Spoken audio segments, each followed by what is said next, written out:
Okay, so in part one, I talked a little bit about my experience buying the guitar from Japan and how that was really positive for me. So if you haven't watched that video, you can go click that link and check that out, and you can kind of get my whole feel about it.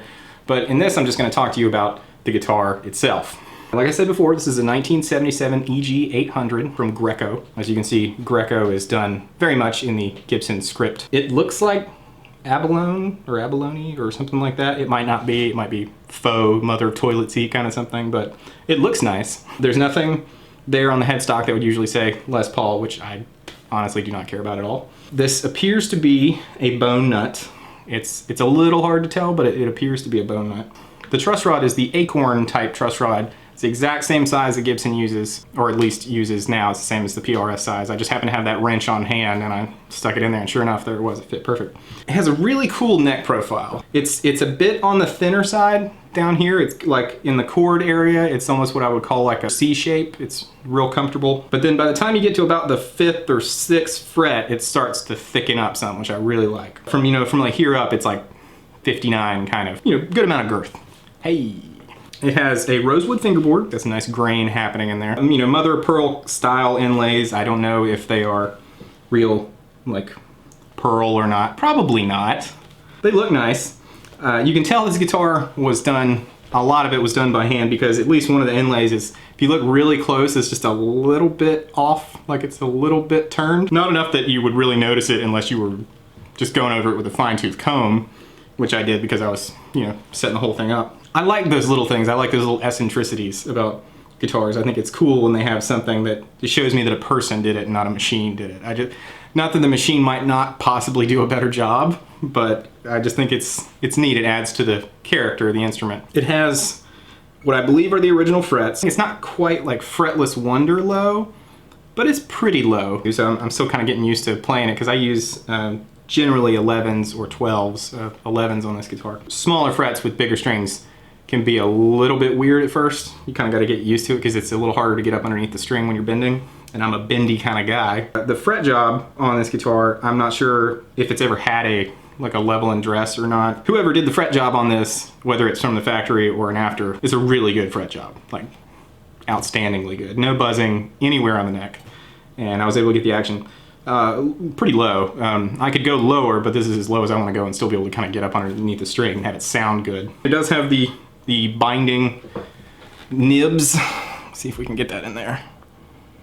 So you can kind of see right there where the binding comes up over the edge. Some of the less expensive Grecos do not have that.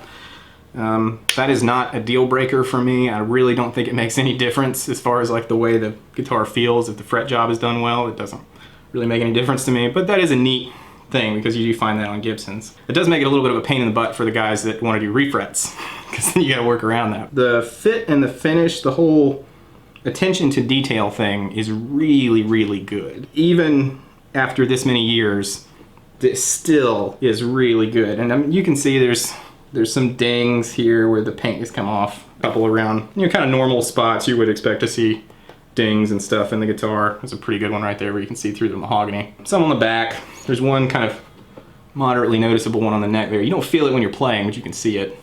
This does have a maple neck on it, by the way, which is how Gibson was doing it in the 70s. So it is also, to me, it looks as though it's a pancake body. Again, the way Gibson was doing it in the 70s. So there's two thinner pieces of mahogany that are smushed together this way. And it also looks like maybe 3 pieces this way.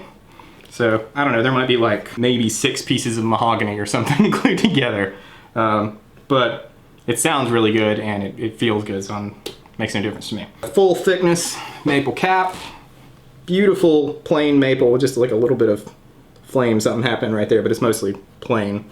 But it's just a really nice full thickness maple cap. And I can tell because when I got the whole thing out, I kind of took everything out to just kind of inspect it and see if I needed to touch up anything, and I didn't. But when I took the toggle switch out to check in there, you could see the maple as well as when I pulled the pickups out. These are the stock pickups so far as I can tell. I don't know if I could tell you which ones they are. I'm not knowledgeable enough, but they sound pretty good.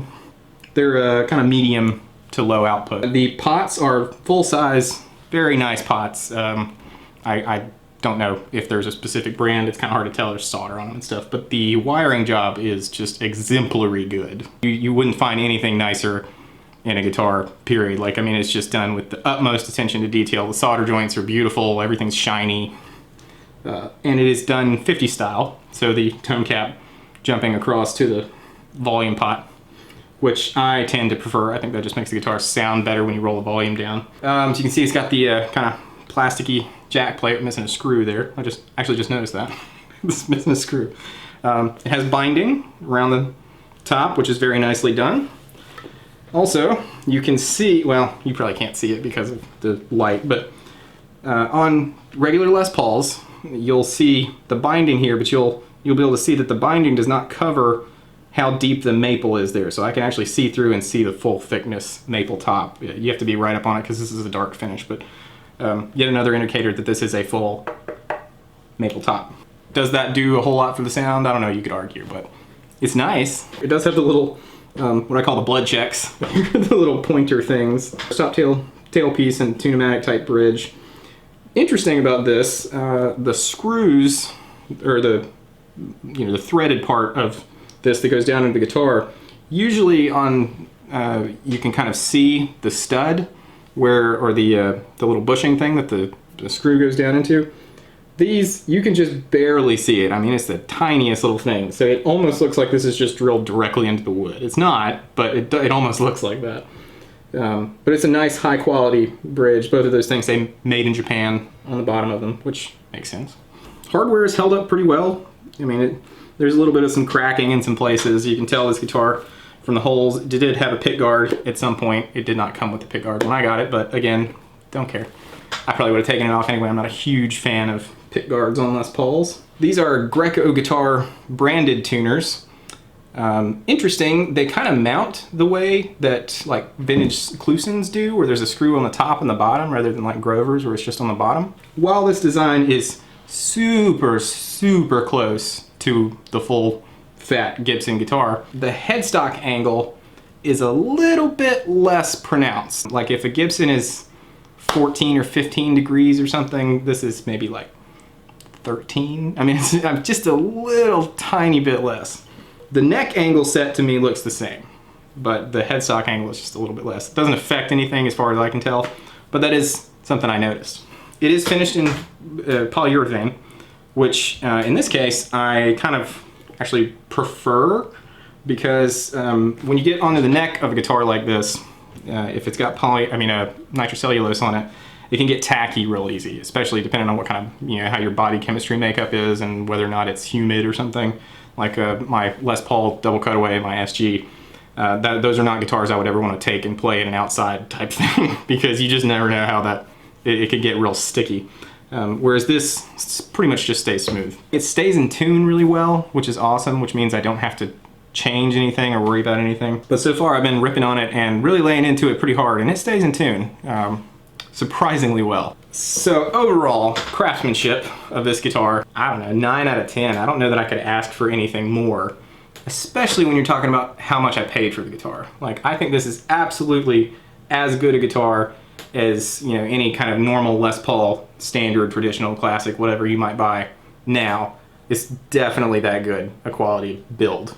You could argue about using more pieces of wood and, weight relieving and all that kind of stuff. But this is a full-on 10 pounds easy. So you want to wear a wide strap. So yeah, that's kind of a general overview of the guitar.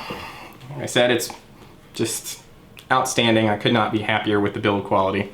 And it's been, great. I've been really enjoying it. So in this next part, we're just gonna go through and check out what the guitar sounds like. So let's move on to that.